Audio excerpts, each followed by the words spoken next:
Welcome back, everyone, to another coffee chat. We're nearing the end of our series this year already. The year has flown by. Um, if you are new here, very heartfelt welcome. My name is Lindsay Lehr. I lead Payments and Commerce Market Intelligence, PCMI, and we hold these chats once a month as a way for our industry to come together and share mutual learnings, discuss trends in the industry. We have mostly a Latin America focus, but are increasingly incorporating other regions of the world. Today, we're going to be talking about something truly global.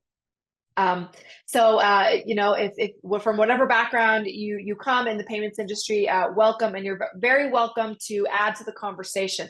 For those of you who have been here, you all know this is not a typical webinar, but more of an industry-wide and a group-wide conversation. We do have a guest speaker today, but we really encourage questions and comments and to spark a conversation. The more you put in, the more you'll get out of this. So just a couple of guidelines here to ensure a successful session. We do love to have your cameras on. We want you to open up your mic and make comments and ask questions. You can also do it through the chat. Keep in mind, we do publish these recordings to YouTube. This is an open forum, so you may have competitors, investors, journalists of the like in the room. So just mind your comments like you would at any in-person event, right? So for those of you who have been with us, you may recognize today's speaker.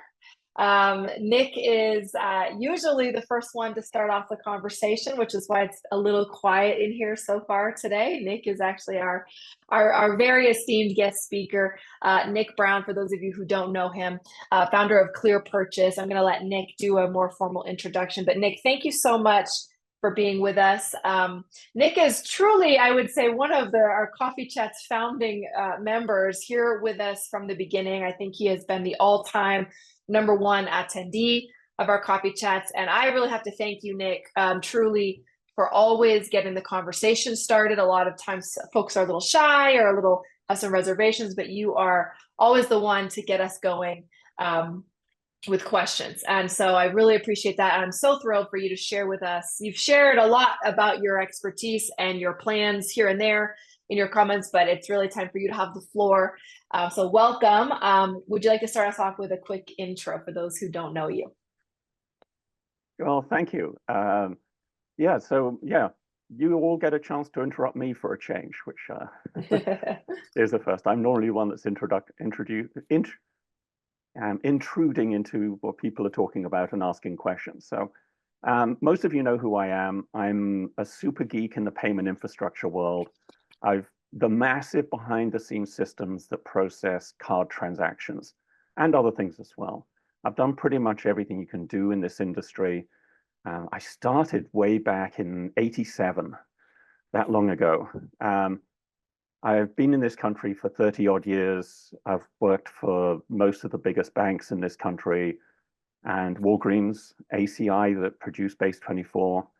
I moved around so that I would, because I'm a tech guy and I love the tech, I've moved around to do new things.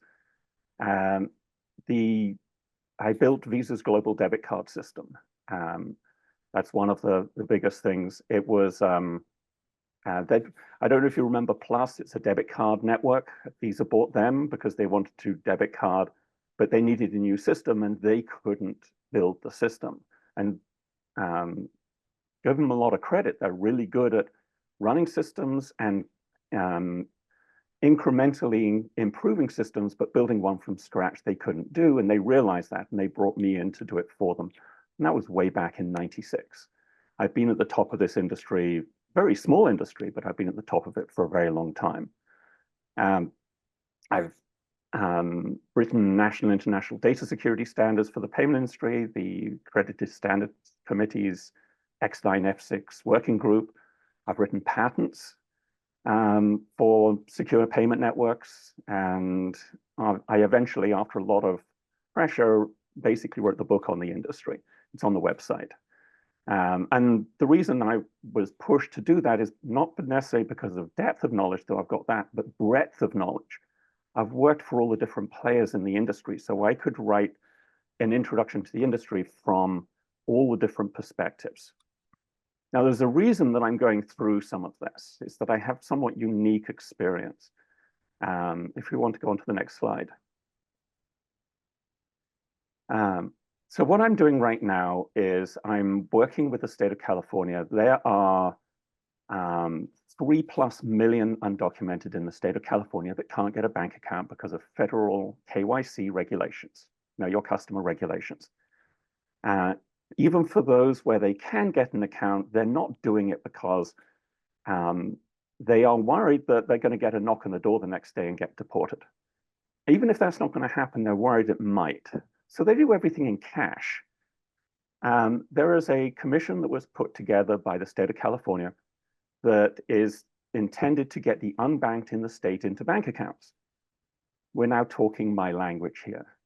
The problem is that you've got, there's two main groups that they're looking at. And one of them is the people that are really on the edge, poor people that cannot meet the bank minimum balance requirements, and so they get fees all the time.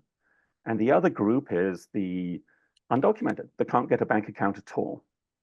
There are some initiatives to get them in, and it's been mediocre at best, like Bank on San Francisco, mediocre at best. So because I architect systems, I took a step back and said, what does it take to actually provide this service? And first of all, the accounts have to be free, even if the balances are small. The accounts have to be anonymous. That's a key one here. It has to be anonymous for an undocumented person to open an account. And they have to be able to do the basics. Doesn't have to be fancy, just the basics. And the anonymity is the problem. Federal KYC regulations. So I've been talking with the state, been talking with Fiona Ma, who's the chair of this commission. She's the state treasurer. And what I've been told is that I'm the only person that suggested anything. So if you want to go to the next slide, please jump in if you have any questions. So Nick, before we get into more detail here, can you give us just a very quick, what is clear purchase? Before we get into the specific project and the specific product. Yes. You said you're a payments geek, you're a Rails guy. What is clear purchase? We've seen it on your background every week, every session. So what is your company before we get into all this? Well, this actual diagram is probably a very good place to describe that. Okay, great. The California Mobile Wallet is not what we do at Clear Purchase. I can build it, it's not a problem. But where Clear Purchase comes in is the rails between the mobile wallet and everybody else. Interoperability. Think of the card rails, but the next generation of it. Very specifically for certain users and certain types of transactions. And so we would connect all the different financial institutions together. We are like as I like to put it, we are the plumbing. Everybody knows it's there. Everybody wants it to just work, and they don't want to have to touch it.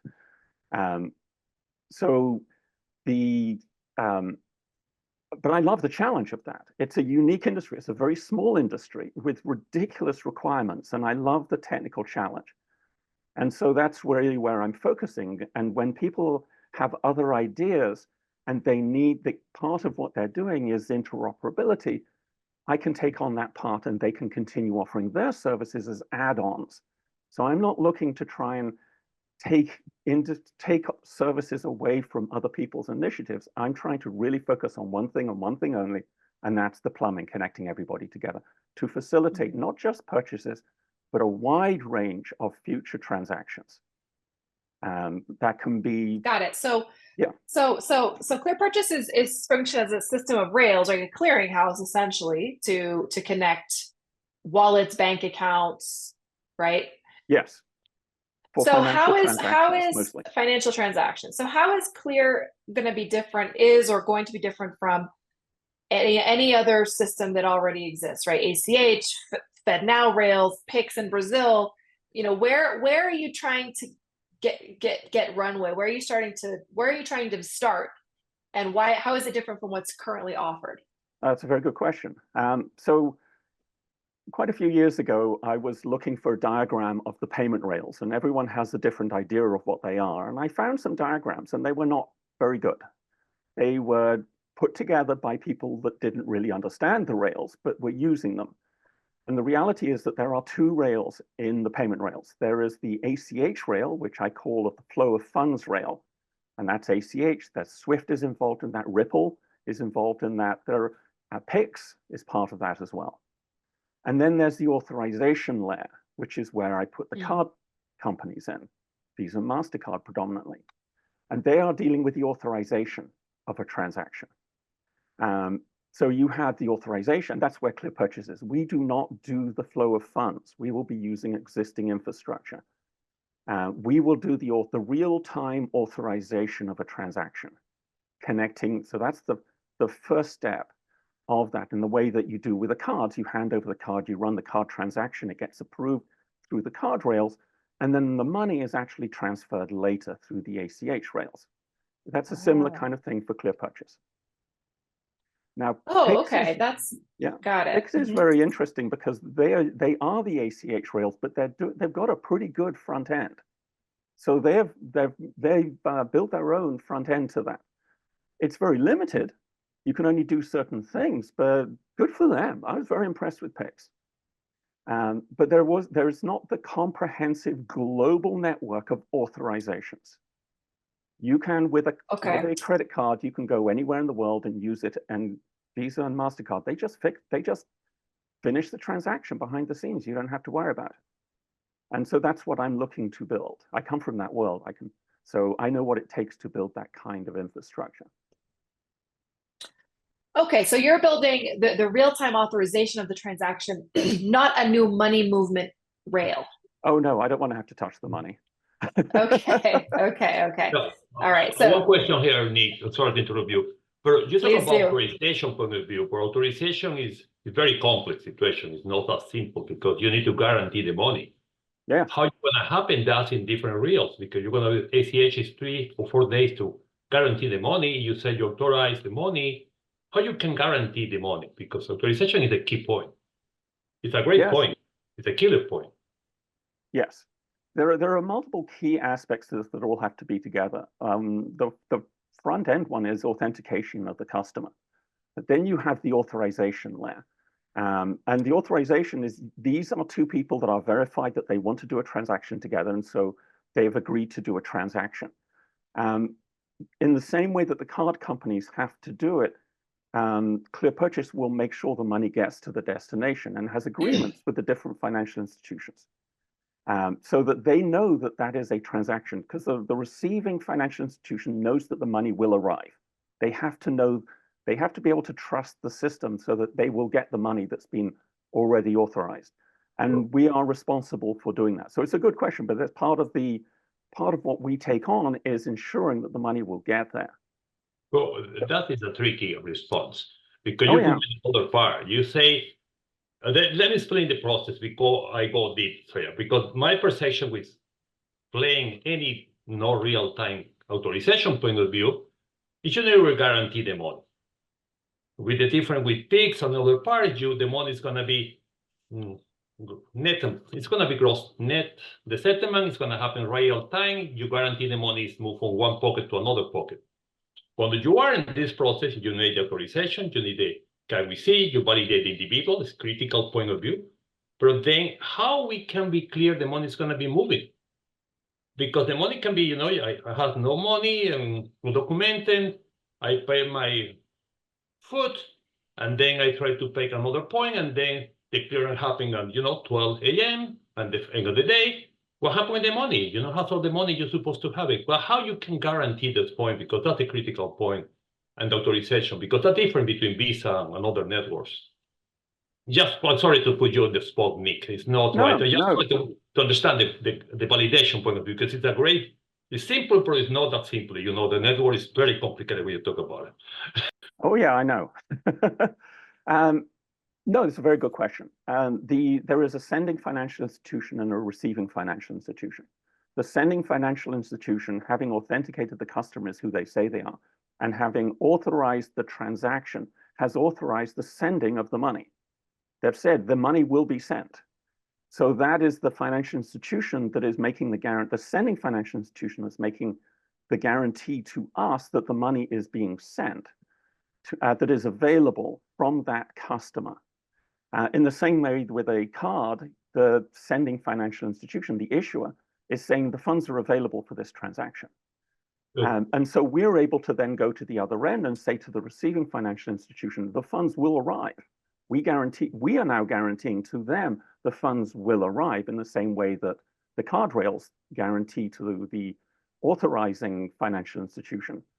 Okay. So it's the same kind of thing. We are the intermediary in the same way that the cards are.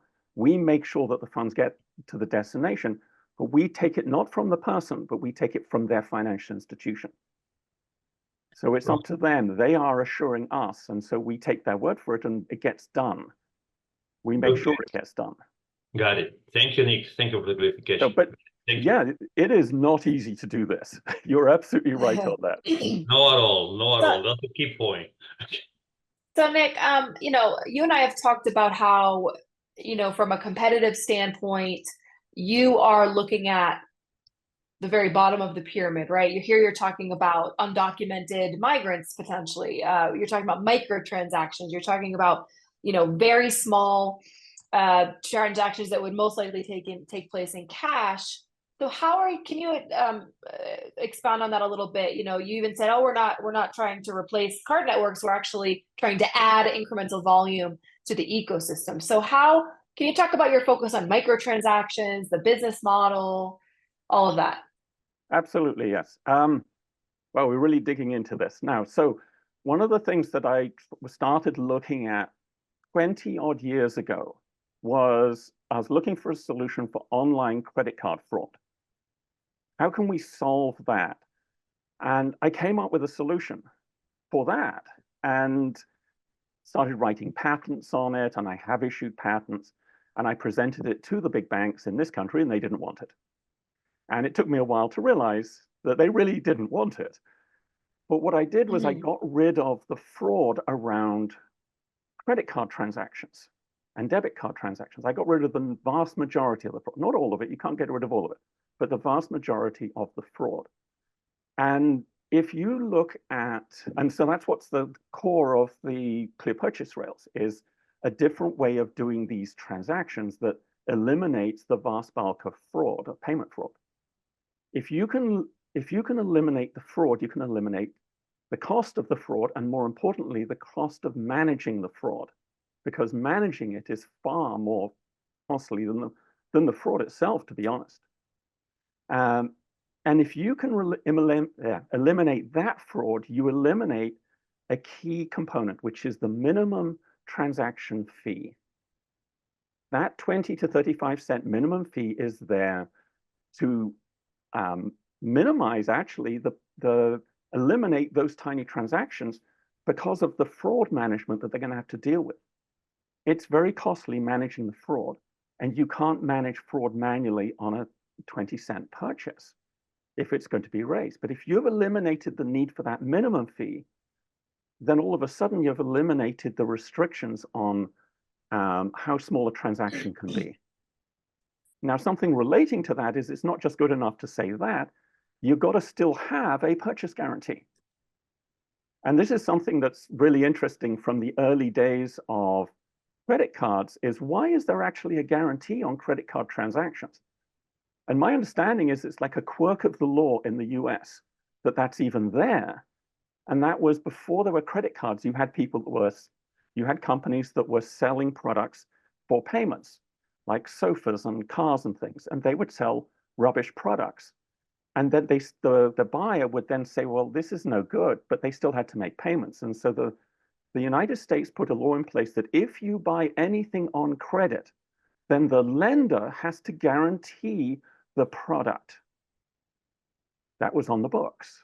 Credit cards come along, everything's on credit. So US law required there to be a purchase guarantee on every credit card purchase. And Visa and MasterCard had to figure out how to do that. But that's a quirk of circumstance that I am very grateful for, because it means that whenever I use a credit card, there's a guarantee on it automatically. And for those of us in the West, we don't even think of that anymore. Merchants don't even, I mean, it's like of course, there's a guarantee on our products. It's forced on us anyway. The ones that are going to try and scam you, they don't last long because they get taken off the card rails. They get sued by the card rails and by the banks, and the banks are left holding the bag. Someone has to guarantee the merchant. But I'm used to that, so I was building it into this. And so one of the things that I did is like getting the banks to have to answer a phone call for a 20-cent purchase. Why? So dispute resolution as part of what we're building is there's an integrated dispute resolution built into the core of the clear purchase rails so that we will manage the dispute process so that the financial institutions don't have to. So that is going to be a part of what we're doing. Now, that's still going to take time after we've built this infrastructure to be there. And the reason for that is that we can't do it on our own. There still needs to be a guarantor of the merchant. I've gone into quite a bit of detail actually in the payment infrastructure glossary about purchase guarantees and dispute resolution, because that is something that surprised me because I was so used to it in the West. When I was talking to people across Africa, for example, they had no idea what dispute resolution was. They didn't even know where to start thinking about that. So I posed the question, what do you do if you buy something remotely and you get sent an empty box? That wasn't by accident. Who do you go Nick, to? do you know what specific law that's handled under? There's a question in the chat asking if you know the I have no idea. law. And this is just what I was told. I don't even know how real it was, but I was told that was why it was there in the first place. Okay, because I look and go, why would there be something like that? It's so strange. Why would you have a law in the books to say that credit card transactions have to have a guarantee on them? Debit card transactions don't, but credit card do. Why is that? That just seems strange. Okay, so I'm starting to get a better sense of what you're doing here. We'll get back to the wallet in a second. There's a couple of specific questions, but I want to understand, Nick, integrated dispute resolution. This, for example, in PIX is a major pitfall, right? There is no dispute resolution protocol. There is no customer guarantee. The central bank has come out and said, we're not managing fraud. That's up to every bank to handle on their own. Now, I don't believe it's been a big issue. First of all, there was the issue of actual security, people getting kidnapped and being forced to send money via PIX. But in terms of purchase guarantees, this hasn't come out of the industry as a major issue, or we haven't seen a lot of research on that yet. But certainly, it makes sense that this is something that needs to be solved for real-time account-to-account payments overall. So on these microtransactions or transactions where you don't have a minimum requirement or there's no fee, how are you guys doing this? How are you going to be making money? What's the business model here if you're dealing with microtransactions and including the costly dispute resolution layer? That's a very good question. Let's see. It's not a huge problem right now with PIX, but it will become one. Early days of credit cards, there wasn't much fraud. There is a lot now. The official numbers are roughly $25 billion of payment fraud a year. By the way, I don't know if it's common knowledge, but it's common knowledge within the big banks here that the vast majority of that fraud is committed by the Russian mafia. They are very, very good at this. When PIX and other systems, as they grow and start becoming international, they're going to become more of a target.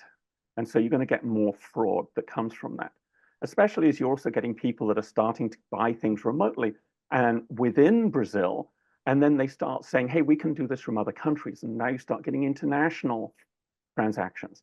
And that really opens the door to the institutional fraud organizations. So it will become a problem. Now, when it comes to the question of how to manage that, we will still be everyone is going to be running transactions effectively through a mobile wallet or a mobile app for the banks. That's the doorway. Our dispute resolution system is relying on the different parties to manage the dispute through those portals, through those doors. But we will take care and handle the dispute process itself. So they're just passing the messages through. They're not involved in having to deal with it. We will take on that. But then there's the cost of it, and that's another very good question. One of the I have a question for you. Let me go there because I think you have a great product with the dispute process and the guarantee process. It's more simple for you and more simple for everyone. Everyone needs a dispute process. Everyone needs this issue. Any bank, any company, they move money, this is issue.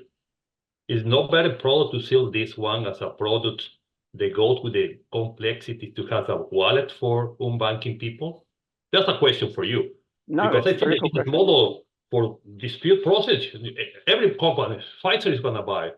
Anyone is going to buy this product for you guys. It's No, more you're right. quickly and simple. You're right. The one benefit, and I'm looking for how it can be used, but you're absolutely right. I'm looking for how it can be used for things other than payments. The reality is that if we are processing the payments, then we have a level of control of being able to pull back the money. That's the thing. We have the ability to enforce it. Correct. You can enforce for digital access. Any digital access, you can do it the same way. You have any money and any process, all the money in the world. Well, and yes, for transactions that we have not facilitated for other things, if we have a way of enforcing the rules of it, then absolutely it can be used. You can be the middle guy, the API between the parties, and that's it. You sell the product to everyone. Oh yeah, yeah, that's been brought up before. Yeah, it's very simple, and you have the money in the pocket. It's quickly. You can develop in a few months. Yeah, it's certainly something I've been asked. I'm focusing very specifically on payments. If this is something that can be used for other things, I am more than happy to do it. It needs the ability to enforce. Clear Purchase will have the ability to enforce it on those transactions that we facilitated. That's going to be built into the agreements. If you be part of the middle guy, suppose that you are a PSP in the middle, like every process in between the parties. You have to be the guy to make the authorization point of view. Think about this model. Fix is coming global. UPI is coming global. You have the business guy. The model is great. The business is there. You need a guaranteed dispute point. You have the business mix. You need just to look forward to another more simple business. That's my perception. Too technical, you need a partner for business. You had a product.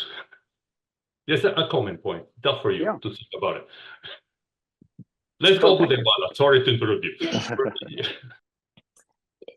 Okay, so yeah, let's get back to your wallet, Nick, and I want you to tell us about this, what you're pitching and what the state of California is saying. And there's a very great question here. You know, right at the beginning, you say, you know, it's seeming like you're getting around KYC and accounts must be anonymous. So how are you proposing to do that? If we can't solve for KYC, then how does this ever gain state approval is the main question. Yes, and this is the question, and this is where it's on the state of California to make a decision on this. This mobile wallet cannot be federally regulated. It has to be state regulated. The state of California already has a board in place to regulate accounts for people that don't have bank accounts. It's the Cal Account Commission. They are looking into what it'll take to do this, but this would end up being a financial institution that is overseen by the state of California. And if it's overseen by the state of California, then there's no federal insurance on it. So they have to provide insurance. I'm in those conversations with them as well. That's not a big deal. It is a big deal for them because that's a new thing, but it's really not a big deal if you remove all the risk from it.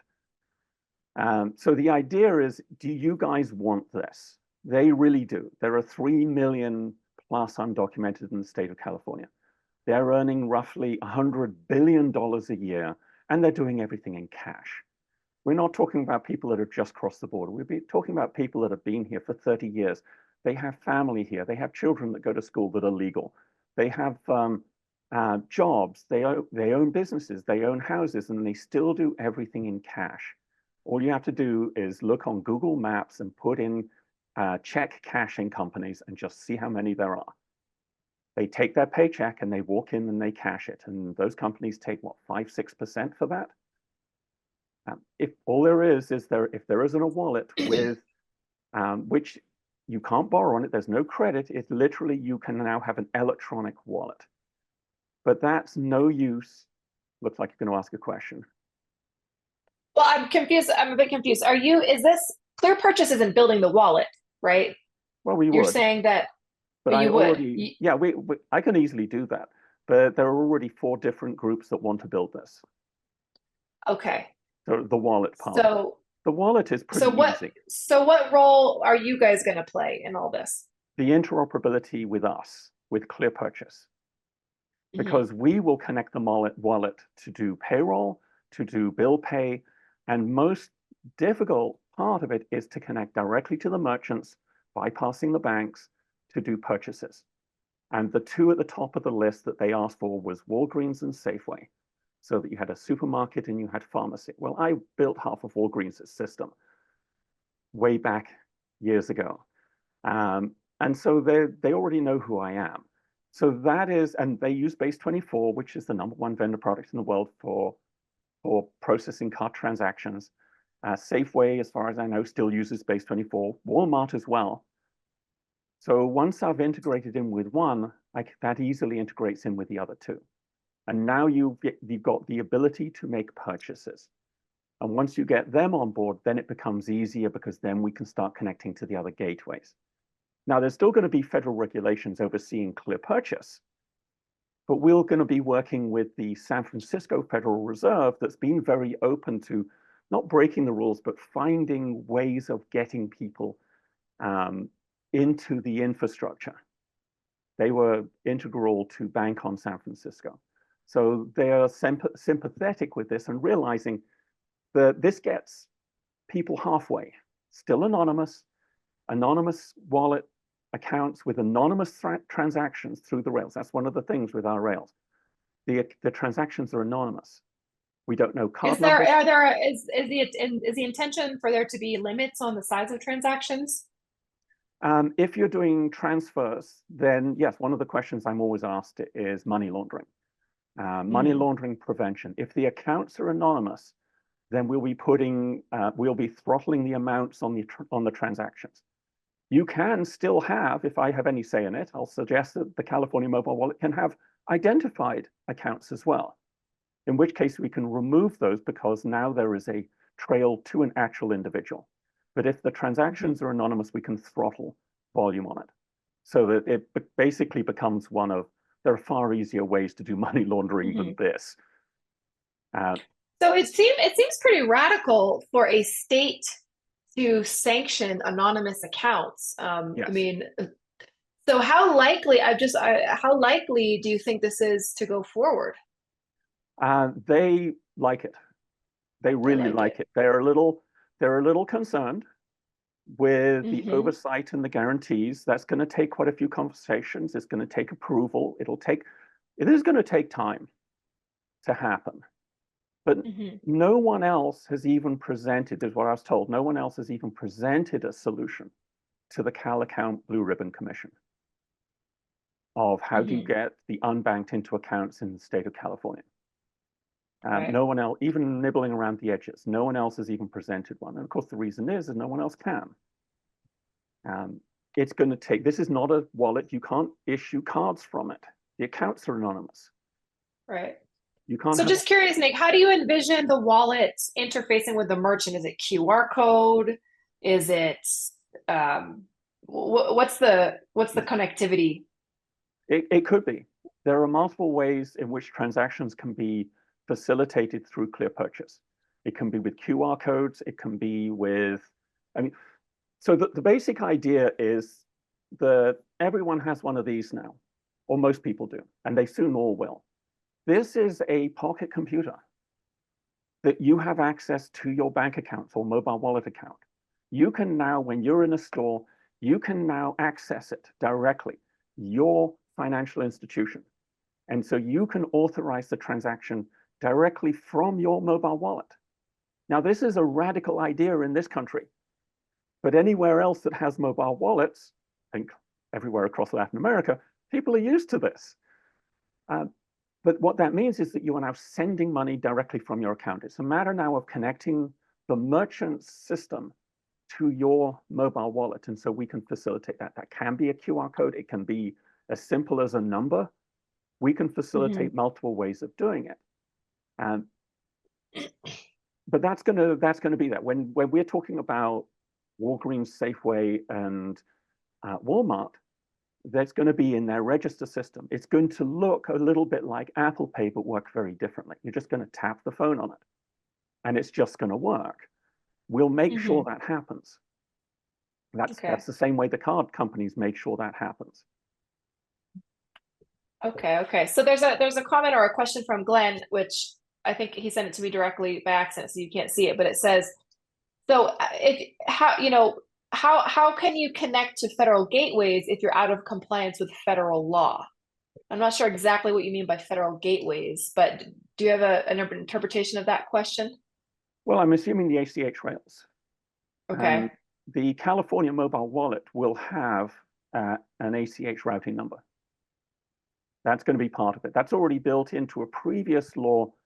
I can't remember the number, with public banking, that allows for a bank to exist that is a public bank that is not federally regulated, that has a routing code intended for a slightly different use, but that's already on the books from 2019, I think it is. So you can have a state bank that's not federally regulated. Yes. Okay. That was signed by Gavin Newsom. But that has a routing number. So the California mobile wallet will be regulated by the state of California. Clear purchase will be regulated federally. We're going to have federal regulations. We're not outside of the law at all. Yeah. So, I just think someone's just, go ahead. Okay, I thought someone was asking something. So one of the benefits for this in talking with the Treasury Department is that this can actually be a streamlined way of issuing government payments as well. Because a lot of the recipients are struggling with bank accounts. So this can give them a direct payment from that. We can, again, facilitate that. And I've been hearing stories of how messed up EBT and other payments are in the state of California. So I think they're looking for alternative. I didn't know that until about a month ago. So the idea, though. Okay. Yeah. I have a question. So in the state of California, there's the Department of Financial Services institutions that regulates the state charter institutions as well as money service businesses. Yes. Those same institutions are also regulated, if they are a bank, a state bank, they're regulated by the FDIC. Yes. The FDIC has the responsibility to do a number of things for these institutions, which includes supervision and oversight and compliance with some of the rules and regulations out there. Also, all institutions that are in the money service business in California, including this type of providers, have to register with FinCEN. So, there's very clear mandates from all those institutions that CIP has to be met. So I really have a hard time understanding how this would possibly work if DFS is going to be probably most likely the regulator in charge. There are at least 4 wallet companies that I can think of: Comun, Pana, Mi Bamboo, and there's probably a handful others that target the immigrant segment, and they don't require a social security number. They all require basically a selfie, a proof of address, because by CIP regulations, you have to confirm the person's address if you can't do it through an ID. In some cases, they'll scan a passport, a foreign passport, and in some cases, they'll require the person get an ITIN, individual tax number identification number. So will all these not apply to this card? I have a hard time thinking of that. Yeah, that's a very good question. And the reality is, I don't know all of the details that have to be figured out by the state. This is a state government decision. Do they want this or not? I am saying to them, I can build this if you want it. And they are very aware of all of these. And the idea is that we can navigate it. The one part that is not possible is federal oversight because of the KYC regulations.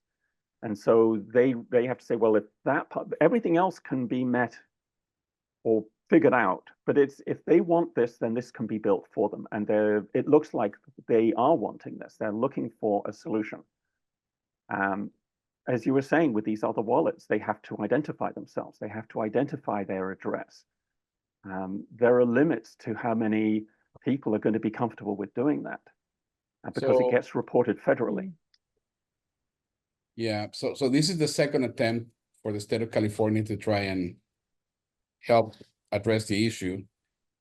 Back in 2005, there was an effort sponsored by state of California and the FDIC actually, that was creating incentives for banks to bank the unbanked. It was a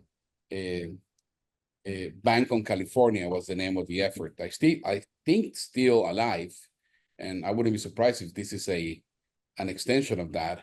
Bank on California basically require banks in California that are operating, that are in excess of X billion dollars of assets, to offer a no-fee account for low-income people. And just about every bank has a version of it. They just don't promote it for obvious reasons, but it's available. Yeah, the banks don't want to do it because it costs money to run these accounts. Yeah, they're running them out of branches, and that costs money as well. And they don't make much money on it. So they do everything they can. The big banks do everything they can to avoid it.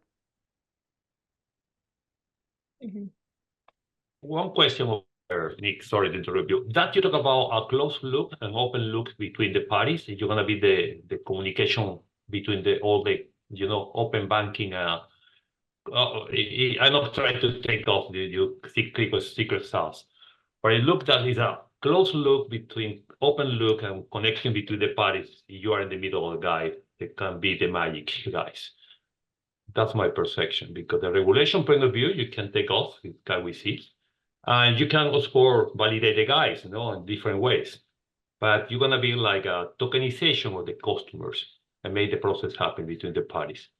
That's my perception, but it looks very clever. I think it's a possibility. I think that could be great possibilities, and you have a lot of market. Texas, Florida, New York, they're going to be in the same situation every day. It's a great idea. You can be the middle guys. It's something kind of wrong. Yeah, that's the idea. And the reality is that it's an anonymous account. And if there is an it's a tokenization of the person. You made the tokenization of the person, you made the transaction, you know who is who, and you're in the middle of the process with the open look in the middle, and you can guarantee the process because you have some, let me see that way, booking transactions in the book, closed books, and then you can book on the open books. That's a great point, and I love it. Good move. So Nick, a kind of obvious question that comes up: if this wallet is targeting migrants and undocumented people in California, is there going to be a remittance capability built in? And then, someone is also asking, how can I integrate the California wallet to my fintech platform? Ugo was asking that. I don't know, Ugo, if you want to provide more context, but how do you see that playing out, Nick? Well, ultimately, the wallet it's something that I can build. And it's like, that's not what Clear Purchase is about. Clear Purchase is about interoperability. I'm looking to build global rails for connecting the mobile wallets together, mobile money systems, and conventional banks for small transactions. That's really what it's about. So yes, international remittances is a part of that. Now that's just a send of funds. So it's far easier than a purchase. But the rails, the only real international rails we have for anything close to this is the card rails, and they're really not suited for international remittances. They could be adapted, and there's certainly some work in doing that, but they weren't designed for that. So these rails are. So yes, that's one of the reasons that I wanted to present this is we have a mobile wallet for the unbanked in California, which, by the way, doesn't exclude unbanked in other states. We don't know, they're anonymous. Anybody can open an account. Then we do the interoperability within the United States, but we can also do it down to Latin America. The Bahamas wants to be first.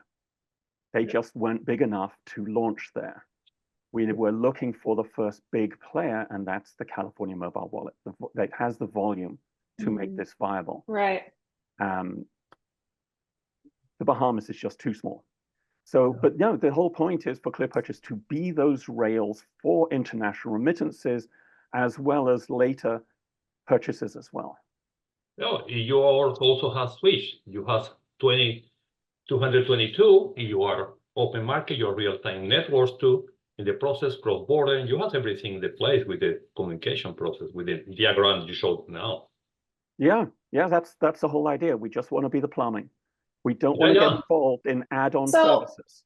But Nick, let's say in an international, you guys are not a closed loop wallet moving money. So in an international scheme, you're saying, you're still the authorization layer. How is the money moving if you're trying to create interoperability globally? Well, just to be clear, we are not the California mobile wallet. That is going to be its own entity. We are connecting it to everybody else. We will never be a wallet. We want to connect all the wallets together. And yeah, we provide the authorization of a send of funds, of payroll, of whatever else it might be, including purchases. We will facilitate that internationally, and we will make sure the funds get to the destination in the same way the card companies do. And that means that we integrate with using existing money movement rails. So absolutely, right? We don't want to have to do the money movement itself. We will use the existing infrastructure. We will be integrating with every central bank. We will be partnering with them. We are not trying to bypass them. We will use what's there already. We are just doing the authorization. That's our main role. And then we'll make sure the money gets there using existing infrastructure.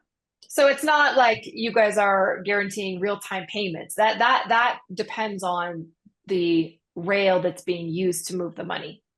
I think we will be guaranteeing real-time payments, but we'll be doing it a slightly different way. Eventually, it will be genuine real-time payment. But what we'll be doing is, if we're guaranteed the money is being sent, and we can guarantee the money is going to be received, then we can tell the receiving financial institution, make it available straight away.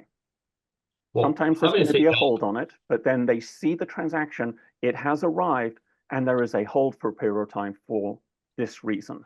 And so you could enable non-real-time money movement today to become real-time because your authorization layer is going to be provided that guarantee. Yes, if the receiving financial institution says, well, we know we're getting the money, we'll make it available straight away, it's going to arrive tomorrow, then they can do that. We are always going to be looking for faster and faster funds transfer ACH systems, but we're not going to be doing it ourselves. So as better systems come along and as they start connecting to each other faster, then the underlying send of funds is going to get faster and faster. But the receiving financial institution will know the money is coming, and they can, at the very least, tell the receiver the money's on the way. There might be a hold until it actually gets here, but the money is definitely on its way. One question, Nick, I'm sorry to interrupt, but you are talking about to be the competition for Swish. You're going to be the messenger guy. They're going to put the money between the parties to connect the activities. Well, Swish is a private network. But in your case, you're going to be open Swish network, something like that could be the definition. Well, to a great extent, Swift has got a lot going for it, but it's limited. It doesn't actually do the send of funds. It basically recognizes the destination bank. Destination move forward has a protocol to be more open, but it's still a closed network. It is, yes. But you want to be the same situation because you're going to connect the people in the middle guy on different, more open concepts. Let me see this way. I missed the last of that. The question is, my perception, you are trying to create something as a switch in the middle with different connectivities, with a closed loop, with an open loop. It connects all the wallets in the process between the great knowledge you have between the networks and the protocols. Yes, we're looking to do that. Yeah, it's a great idea. I think it's a great situation, great opportunity, my friend. Well, thank you. So Nick, what challenges are you facing? Why isn't this already a massive success? What do you need? Well, that's again another good question. So the first thing I'll say is the one thing that I've got going for me more than anything else is I know how to build a payment switch. I'm one of a handful of people that have actually done it before. I built Visa's global debit card system. I know what it takes to do that. When you have, like UPI in India is a mess. Now, the reality is they did about as good as they could do, but they didn't know what they were walking into. And so it's got all kinds of problems. I come from that industry. So I'm able to actually build this infrastructure the way that very few other people can. The problem has always been getting all the parties wanting it. You don't build Visa until you have multiple banks wanting Visa. And so that's what I'm looking for right now. It looks very good that there is going to be a California mobile wallet.